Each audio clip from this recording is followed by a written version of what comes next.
আসসালামু আলাইকুম। অনেকেই প্রশ্ন করে থাকেন যাবজ্জীবন কি আমৃত্যু কারাবাস কিংবা যাবজ্জীবন ও আমৃত্যু কারাবাস কি একই বিষয় নাকি কোনো পার্থক্য রয়েছে। পোপ ফ্রান্সিসের মতে যাবজ্জীবন হচ্ছে একটি গোপন মৃত্যুদণ্ড, কিন্তু বাস্তবে যাবজ্জীবন এবং মৃত্যুদণ্ড দুটো আলাদা বিষয়। তেমনি যাবজ্জীবন ও আমৃত্যু কারাবাস বর্তমানে দুটো আলাদা সাজা। আতাউর রহমান মৃধা মামলায় যাবজ্জীবন ও আমৃত্যু কারাবাসকে দুটো আলাদা সাজা হিসাবে পৃথক করা হয়েছে। 1860 সালে দণ্ডবিধির 53 ধারায় 6 ধরনের সাজার বিধান রাখা হয়েছিল।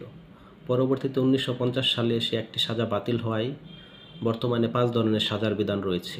দণ্ডবিধির 53 ধারায় আমৃত্যু কারাবাস বলে কোনো সাজা নেই। পূর্বে আমৃত্যু কারাবাসকে যাবজ্জীবন হিসাবে ব্যাখ্যা করা হতো, আর যাবজ্জীবন মানে দণ্ডবিধির 57 ধারা অনুসারে 30 বছরের সশ্রম কারাদণ্ড।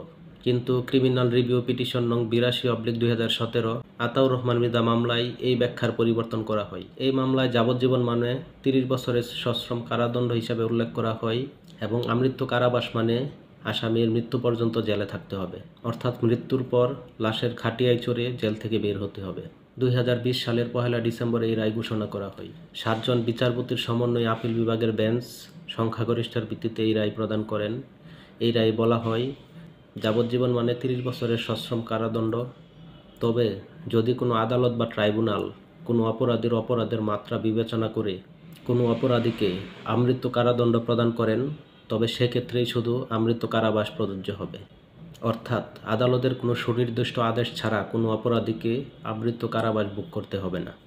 এই রায়ের মাধ্যমে নতুন একটি সাজার উৎপত্তি হয়, সেটি হচ্ছে আমৃত্যু কারাবাস, এবং যাবজ্জীবন থেকে এই সাজাটি পৃথক করা হয়। বর্তমান আইনে আপিল বিভাগের রায়ের আলোকে যাবজ্জীবন ও আমৃত্যু কারাবাস দুটো আলাদা সাজা।